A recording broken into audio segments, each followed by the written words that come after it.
മറ്റൊരു സവിശേഷത, പപ്പ വളരെയേറെ പാട്ട് ഇഷ്ടപ്പെട്ടിരുന്ന ഒരാളായിരുന്നു. വീട്ടിൽ വന്നാൽ ഉടനെ റേഡിയോ വയ്ക്കും, പപ്പ പാടുമായിരുന്നു. എന്ന് മാത്രമല്ല, യാത്രകളിൽ പപ്പ ഉറക്കെ പാടും, ഞങ്ങൾ കൂടെ പാടും. ഞങ്ങൾക്ക് അറിയില്ലാത്ത പാട്ടുകളാണെങ്കിൽ ഞങ്ങൾ കൈയടിക്കും. വാസ്തവത്തിൽ പപ്പയുടെ കൂടെയുള്ള യാത്രകൾ തിരുവനന്തപുരം മുതൽ മദ്രാസ് വരെ ഞങ്ങൾ കാറിൽ പലതവണയും പപ്പയുടെ കൂടെ പോയിട്ടുണ്ട്.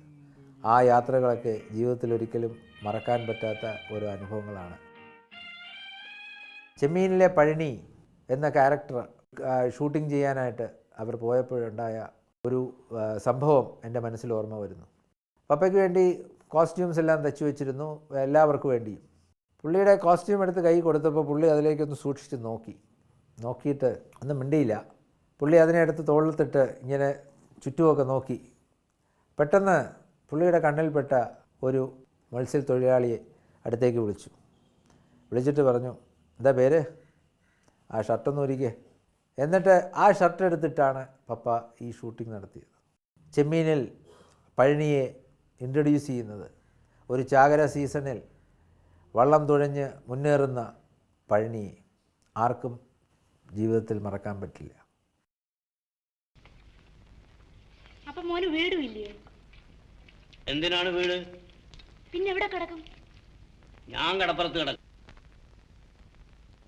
ആ മോ കിട്ടുന്ന കാശൊക്കെ എന്നെ എടുക്കും, തിന്നു തീർക്കും. അയ്യോ, അത് പോരാ മോനെ. ഒരു പെണ്ണിനെയൊക്കെ കെട്ടി വീടായി കുടിയായി കഴിയേണ്ട കാലമായില്ലേ?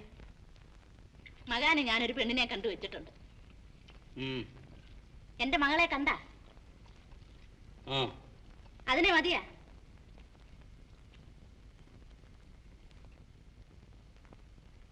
മതി. കർത്തമ്മേ, എടി കർത്തമ്മേ, ഞാനൊരു മനുഷ്യനല്ലേ, എനിക്ക് ഈ കടപ്പുറത്ത് കഴിയണ്ടേ? പോരാ നിനക്ക് മനസ്സായിരുന്നു? ആയിരുന്നു.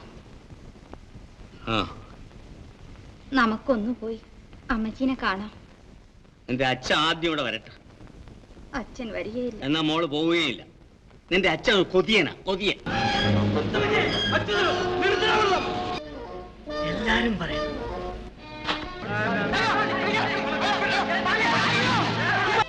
എന്തെന്ന് ചോദിച്ചു? നീ എപ്പ ചെല്ലുമെന്ന് ചോദിച്ചു.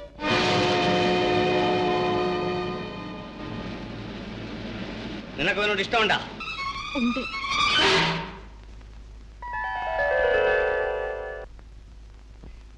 ഈ കൊച്ചു അവഞ്ചനാണോ?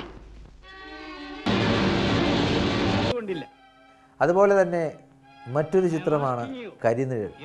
കരിനിഴലിൻ്റെ പ്രത്യേകത, പഴനിയായ പപ്പ ആർമിയിൽ ഒരു ക്രൂരനായ കേണൽ കുമാറായി മാറുമ്പോൾ തികച്ചും വ്യത്യസ്തമായ ഒരു റോളായിരുന്നു അത്. And you must always remember one thing.